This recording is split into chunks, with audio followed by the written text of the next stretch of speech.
എല്ലാവരെയും പുതിയ വാർത്തയിലേക്ക് ഞാൻ സ്വാഗതം ചെയ്യുകയാണ്. ഇറാനോട് രക്ഷയില്ലെന്ന് കണ്ടപ്പോൾ ട്രംപ് ചെയ്തത് അമേരിക്ക കാലങ്ങളായി ശത്രുത പുലർത്തുന്ന റഷ്യയിലും ചൈനയിലും പോയി യാതൊരു പ്രയോജനവുമില്ലെന്ന് മനസ്സിലായപ്പോൾ അടുത്തത് അമേരിക്ക തിന്മയുടെ അച്ചുതണ്ട എന്നൊക്കെ പറഞ്ഞ് ബ്ലാക്ക് ലിസ്റ്റിൽ പെടുത്തിയിരിക്കുന്ന ഉത്തര കൊറിയയുടെ പ്രസിഡന്റ് കിം ജോങ് ഉന്നിനെ കാണണമെന്ന ആഗ്രഹമാണ് പ്രകടിപ്പിച്ചത്. എന്നാൽ ട്രംപ് ഈ ആഗ്രഹം പ്രകടിപ്പിച്ചതിന് തൊട്ടു പിന്നാലെ ഉത്തര കൊറിയ ചെയ്തത് 10 ബാലിസ്റ്റിക് മിസൈലുകൾ ജപ്പാൻ കടലിലേക്ക് തൊടുത്തുവിടുകയായിരുന്നു. ട്രംപ് കഴിയുന്നിടത്തെല്ലാം പോയി കാല് പിടിച്ചിട്ടും രക്ഷയില്ലാതായതോടെയാണ് ഉത്തര കൊറിയയിലേക്ക് വരാൻ പോകുന്നത് എന്ന് മനസ്സിലാക്കിയാണ് കിം ജോങ് ഉൻ അവരുടെ ശക്തി പ്രകടനത്തിന്റെ ഭാഗമായിട്ട് ഈ മിസൈലുകൾ പരീക്ഷണം നടത്തിയിട്ടുള്ളത്. ഏകദേശം 320 കിലോമീറ്റർ ദൂരപരിധിയുള്ള ഹ്രസ്വദൂര ബാലിസ്റ്റിക് മിസൈലുകളാണ് ഉത്തര കൊറിയ പരീക്ഷിച്ചത്. ഇതിലെ ഏറ്റവും വലിയ പ്രത്യേകത എന്താണെന്നാൽ അമേരിക്കയും ദക്ഷിണ കൊറിയയും ചേർന്ന് കൊറിയൻ ഉപദ്വീപിൽ സംയുക്ത സൈനിക അഭ്യാസങ്ങൾ നടക്കുമ്പോഴാണ് ഉത്തര കൊറിയ ഈ മിസൈലുകൾ പരീക്ഷിച്ചത് എന്നത് ഇതിന്റെ വലിയ പ്രാധാന്യം വർദ്ധിപ്പിച്ചിട്ടുണ്ട്. സാധാരണ രാജ്യങ്ങൾ മറ്റ് സൗഹൃദ രാഷ്ട്രങ്ങളുമായി ചേർന്നുകൊണ്ട് കടലിൽ സൈനിക അഭ്യാസങ്ങൾ നടത്തുമ്പോൾ മിസൈൽ പരീക്ഷണങ്ങളൊക്കെ നടത്താറുണ്ട്.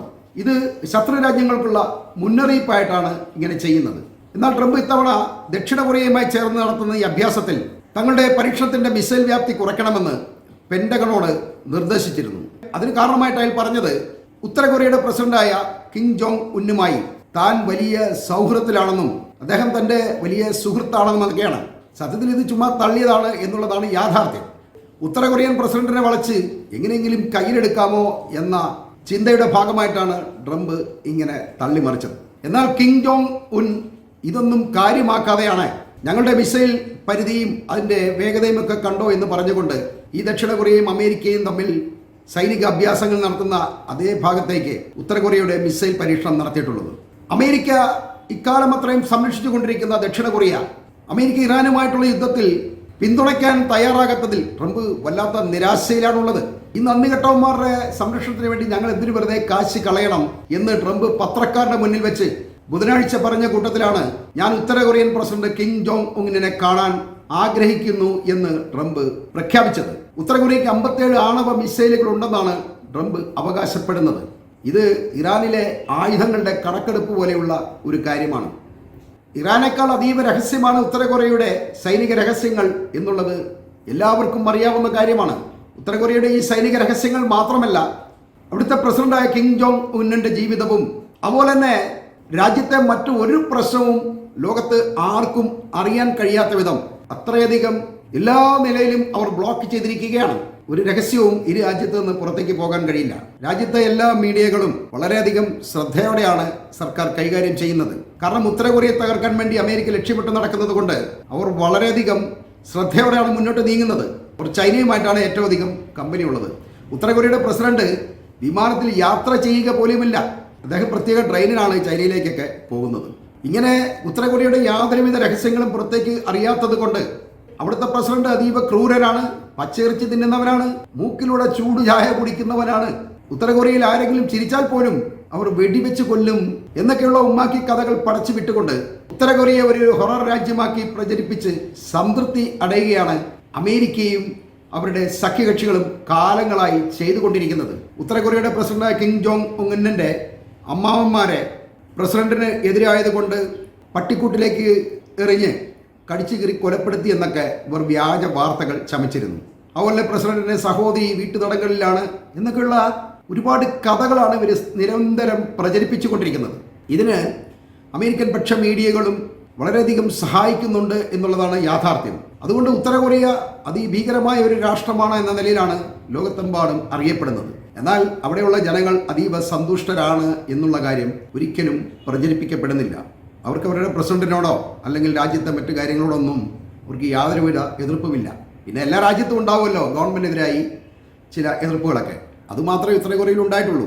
അതല്ലെങ്കിൽ അവിടെ സൈനിക അട്ടിമറികളോ അല്ലെങ്കിൽ ജനകീയ പ്രതിഷേധമൊക്കെ ഉണ്ടാകാൻ വളരെയധികം സാധ്യതയുള്ളതാണ്. ഏത് സൈനിക രാഷ്ട്രമാണെന്ന് പറഞ്ഞാൽ പോലും ജനകീയ പ്രതിഷേധത്തിന് മുന്നിൽ ഒരു രാജ്യത്തിനും പിടിച്ചു നിൽക്കാൻ കഴിയില്ല. ഉത്തര കൊറിയയും അതിൽ നിന്നും വിഭിന്നമൊന്നുമല്ല.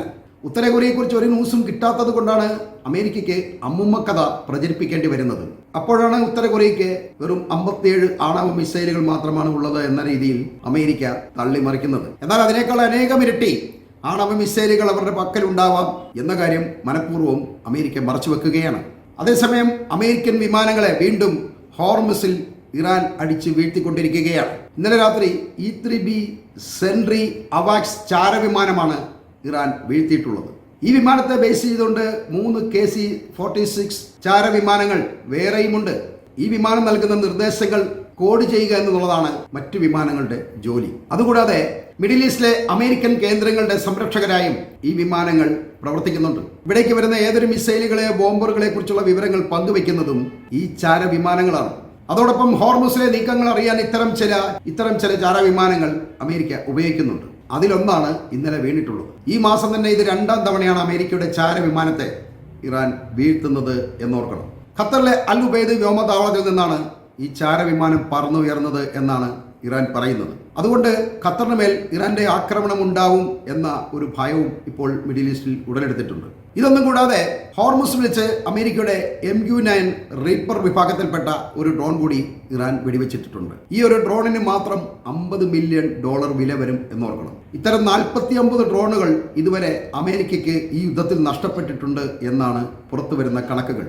ഹോർമുസിൽ ഇത്തരം MQ-9 വിഭാഗത്തിൽപ്പെട്ട അനേകം ഡ്രോണുകൾ അമേരിക്ക ഉപയോഗിക്കുന്നുണ്ട്. പക്ഷേ ഇതിൻ്റെ കുഴപ്പം ഈ ഡ്രോണുകൾ വളരെ പതുക്കെ സഞ്ചരിക്കൂ എന്നുള്ളതാണ്. അതുമാത്രമല്ല, ഈ ഡ്രോണുകൾക്ക് വളരെ ഉയരത്തിൽ പറക്കാൻ കഴിയില്ല എന്നുള്ളതാണ് സത്യം. ഇത് വളരെ താഴ്ന്ന ഉയരത്തിൽ പറക്കുന്നത് കൊണ്ട് ഇത് വെടിവെച്ചിടാൻ ഇറാന് വളരെ സൗകര്യമാണ്. അതുകൊണ്ടാണ് ഇത്രയധികം ഡ്രോണുകൾ അമേരിക്കയ്ക്ക് നഷ്ടപ്പെടാൻ കാരണവും. ഇത്തരം അനേകം ഡ്രോണുകൾ യുദ്ധത്തിൽ അമേരിക്കയ്ക്ക് നഷ്ടപ്പെട്ടതോടുകൂടി അമേരിക്ക ഇപ്പോൾ ചെയ്യുന്നത് ഇത്തരം ഡ്രോണുകളെ ഹോർമസിലൂടെ യാത്ര ചെയ്യുന്ന ചരക്ക് കപ്പലുകളെ നിരീക്ഷിക്കാൻ വേണ്ടി മാത്രമാണ്. ഇത് ഒരിക്കലും ഇറാന്റെ വ്യോമപരിധിയിലേക്ക് പ്രവേശിക്കാൻ ശ്രമിക്കാറില്ല. അങ്ങനെ ഉണ്ടെങ്കിൽ അത് തകർത്ത് കളയും എന്നവർക്ക് നന്നായിട്ടറിയാം. ഇവർ തമ്മിലുള്ള യുദ്ധത്തിന്റെ വെടിനിർത്തൽ കാലാവധി കഴിഞ്ഞു എന്ന് കഴിഞ്ഞ ദിവസമാണ് ട്രംപ് പ്രഖ്യാപിച്ചത്. അതുകൊണ്ട് തന്നെ പരസ്പരം ആക്രമിക്കുന്നതിൽ ആർക്കും കുഴപ്പമൊന്നുമില്ല. ഇതിനെ ശരിക്കും മുതലെടുക്കുന്നത് ഇറാനാണ്. ഇറാൻ ഇപ്പോൾ വളരെയധികം സൗകര്യമാണുള്ളത്. എപ്പോൾ വേണേലും എങ്ങോട്ടും മിസൈലുകൾ അയക്കാൻ കഴിയും. അതിന് തടസ്സങ്ങളൊന്നുമില്ല.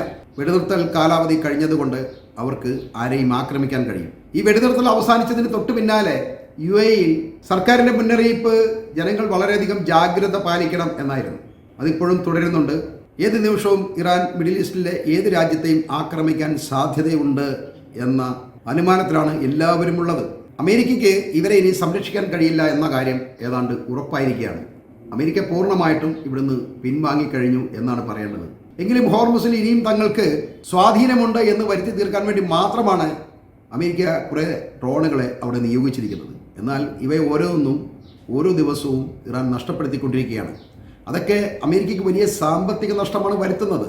ശരിക്കും ട്രംപിനെ സംബന്ധിച്ച് ഇപ്പോൾ സംഭവിച്ചിരിക്കുന്നത് യുദ്ധപരാജയം ഏറ്റുവാങ്ങിക്കൊണ്ട് പിൻവാങ്ങുക എന്നൊരു ബുദ്ധിമുട്ടാണ്. ഈ പ്രഖ്യാപനം അമേരിക്കയ്ക്ക് ലോകത്ത് വലിയ സാമ്പത്തിക നഷ്ടമാവും വരുത്തി വയ്ക്കുക. പിന്നെ അമേരിക്ക ആരും വകവയ്ക്കുകയൊന്നുമില്ല. അമേരിക്കയുടെ പിന്നാലെ പോകുന്നതിൽ നല്ലത് ഇറാനുമായി ചങ്ങാത്തം കൂടുന്നതാണ് എന്ന് എല്ലാവരും ചിന്തിക്കും. അത് തന്നെയാണ് അമേരിക്കയ്ക്ക് സംഭവിക്കാൻ പോകുന്നത്. ഇപ്പോൾ മിഡിൽ ഈസ്റ്റിൽ അമേരിക്കയ്ക്ക് യാതൊരുവിധ സ്വാധീനവുമില്ല എന്നുള്ളതാണ് യാഥാർത്ഥ്യം. ഈ വാർത്തകൾ ഞാനിവിടെ അവസാനിപ്പിക്കുകയാണ്.